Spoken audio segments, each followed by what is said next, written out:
पर सिर्फ हमारा हक होना चाहिए।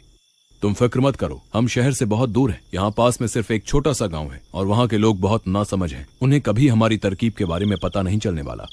फिर एक दिन उसी गांव में रहने वाला लल्लन किसी काम से शहर जा रहा होता है। तभी उसकी नजर उन साइंटिस्ट के कैंप पर पड़ती है। अरे ई का है, ई कौन लोग हैं? आखिर ये सब यहाँ क्या चल रहा है? आज से पहले तो कभी ऐसा नहीं देखा। मुझे पता लगाना होगा। फिर लल्लन चुपके से कैंप के पास जाता है और कैंप में झांक कर देखता है। वहाँ दो साइंटिस्ट आपस में बातें कर रहे होते हैं।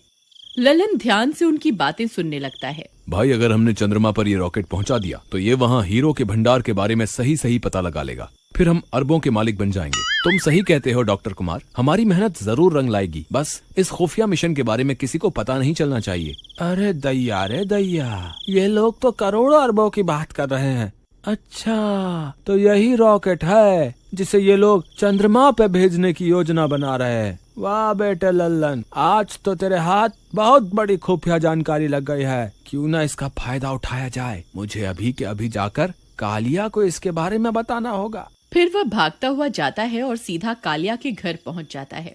कालिया भाई, आज मुझे जो जानकारी मिली है तुम उसका यकीन नहीं करोगे। क्यों भाई, ऐसा कौन सा खजाना तुम्हारे हाथ लग गया है? भाई, जंगल के रास्ते से गुजर रहा था, तभी मैंने जंगल में एक कैंप लगा हुआ देखा। जब मैंने वहाँ पहुंचकर उनकी बातें सुनी तो भाई मैं तो दंग रह गया। वो लोग चंद्रमा पे रॉकेट भेजने की बात कर रहे थे। वो लोग कह रहे थे कि वहाँ हीरो का भंडार है जिसकी कीमत अरबों में है। लल्लन भाई, तुमने कोई नशा तो नहीं कर रखा ना? आज ये कैसी बहकी बातें कर रहे हो? भाई, मुझे पहले ही पता था तुम मेरी बात पे विश्वास नहीं करोगे। एक काम करो, तुम खुद मेरे साथ चल कर देख लो कि आखिर वहाँ चल क्या रहा है। फिर लल्लन और कालिया फिर से जंगल में बने खुफिया कैंप के पास पहुंच जाते हैं। देख भाई कालिया, अब तो विश्वास हो गया तुम्हें। ये वही कैंप है जहाँ वो साइंटिस्ट रहते हैं। और वो देखो, ये वही रॉकेट है जिसे ये लोग चांद पर भेजने के चक्कर में है। चलो मेरे साथ, चलो, मैं तुम्हें इनकी बातें सुनाता हूँ।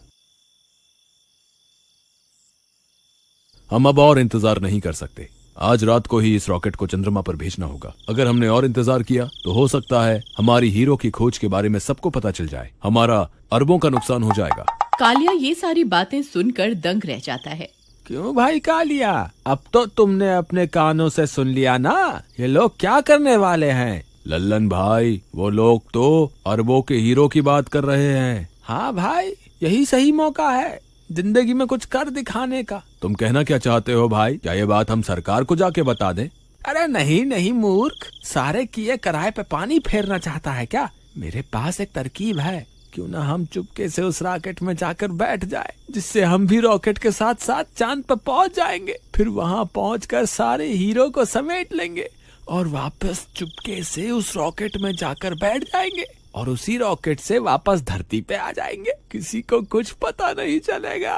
भाई, तुमने तो पक्का मरने का प्लान बना लिया है। अगर वो रॉकेट चंद्रमा पे पहुंचकर वापस नहीं आया तो हम क्या करेंगे? हमें तो रॉकेट उड़ाना भी नहीं आता।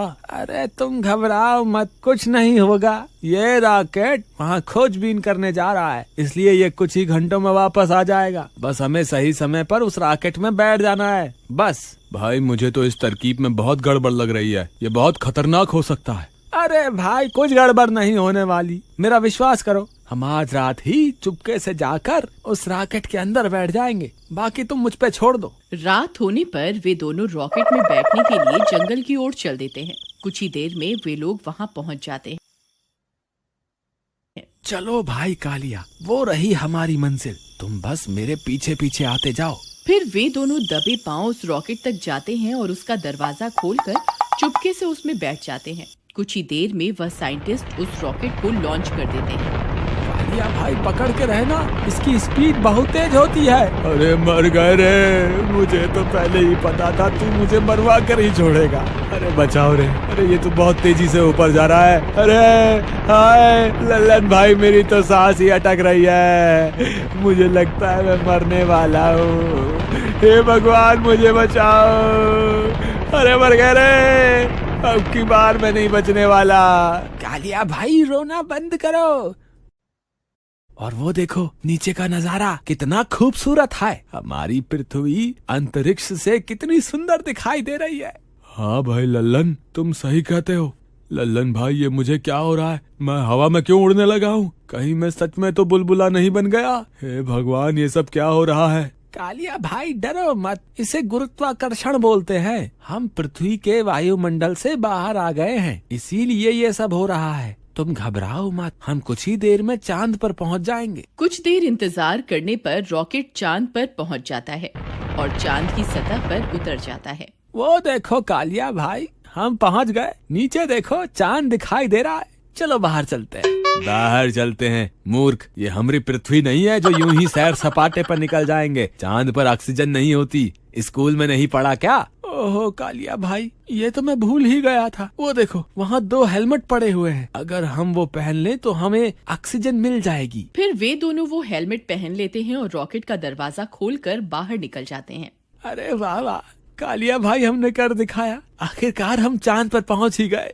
अरे लल्लन भाई, वो देखो, वो साइंटिस्ट की बात तो सच साबित हुई। वहाँ देखो, वहाँ तो हीरो का भंडार लगा हुआ है। चलो जल्दी से हीरे समेटकर वापस रॉकेट में बैठ जाते हैं। वे दोनों भाग कर जाते हैं और सारे हीरो को एक थैले में भरने लगते हैं। अरे वाह वाह, मैं तो अरबपति बन गया। आज तो मजा ही आ गया। तभी चंद्रमा की मिट्टी में से डरावनी डरावनी आवाजें आने लगती हैं। अरे लल्लन भाई, ये आवाजें तो कुछ जानी पहचानी सी लगती हैं। तभी एक चुड़ैल मिट्टी के ढेर में से बाहर निकल आती है। अरे मर गए रे, ये तो चुड़ैल है। इसने तो चंद्रमा पर भी हमारा पीछा नहीं छोड़ा। अरे मर गए रे, अरे भागो रे भागो, अपनी जान बचा के भागो। अरे कालिया भाई, मेरे लिए रुको। अरे मर गए रे, ये चुड़ैल यहाँ कहाँ से आ गई? अरे साइंटिस्टों, तुम्हारा नाश मीटे। तुम्हें इतने छोटे छोटे हीरे दिखाई दे गए, लेकिन इतनी बड़ी चुड़ैल क्यों नहीं दिखी? फिर वे सारे हीरो को वहीं छोड़कर वहाँ से भाग जाते हैं और वापस रॉकेट में चढ़ जाते हैं। अरे लल्लन भाई, जल्दी से दरवाजा बंद कर लो, कहीं ये चुड़ैल अंदर ना आ जाए। अरे मर गए रे, हे भगवान हमारी रक्षा करो। यहाँ तो आप जल्दी सुन लोगे, हम तो आपके कितने नजदीक आ गए हैं। अब तो हमारी मदद के लिए आ जाओ। अरे मर गए रे, मैंने तो पहले ही कहा था ये बहुत खतरनाक तरकीब है, लेकिन तुम्हें हीरो का लालच खाया जा रहा था। कालिया भाई, मुझे क्या पता था ये चुड़ैल चंद्रमा पर भी हमारा पीछा नहीं छोड़ेगी। अब तुम घबराओ मत, ये चुड़ैल रॉकेट के अंदर नहीं आ सकती। बस कुछ ही देर में ये रॉकेट उड़ जाएगा और हम वापस अपनी धरती पर पहुंच जाएंगे। थोड़ी देर इंतजार करने के बाद वह रॉकेट चंद्रमा से उड़ जाता है और वापस धरती की ओर बढ़ने लगता है। अरे वो देखो कालिया भाई, हम बच गए। बस थोड़ी देर में ये रॉकेट वापस धरती पर पहुंच जाएगा। हे भगवान, तेरा लाख लाख शुक्र है। थोड़ी ही देर में वे लोग वापस धरती पर पहुंच जाते हैं।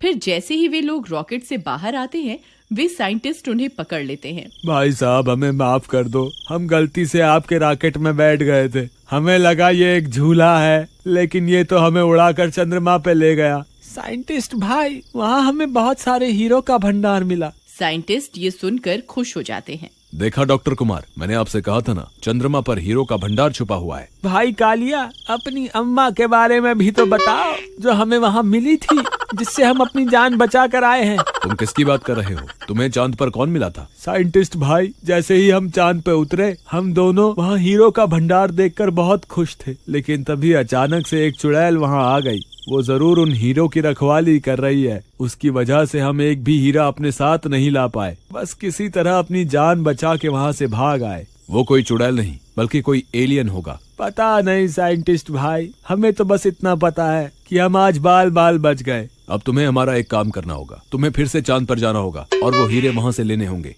तेरा नाश मीटे साइंटिस्ट, हमें फिर से मौत के मुंह में धकेल रहा है। मैं कहीं नहीं जाने वाला। तुमसे पूछ कौन रहा है, हम तो तुम्हें बता रहे हैं। फिर वे सारे साइंटिस्ट मिलकर लल्लन और कन्हैया को फिर से उस रॉकेट में चढ़ा देते हैं और रॉकेट को चंद्रमा की ओर रवाना कर देते हैं। अरे साइंटिस्टों, तुम्हारा नाश मीटे, हमें फिर से मरने के लिए भेज दिया। अरे मर गए रे, कोई तो हमें बचाओ। लल्लन भाई, रॉकेट का दरवाजा खोलो, मैं अभी यहीं से कूद जाऊंगा। यहाँ से कूद के मरना चाहते हो क्या? चुपचाप बैठे रहो, जो होगा देखा जाएगा।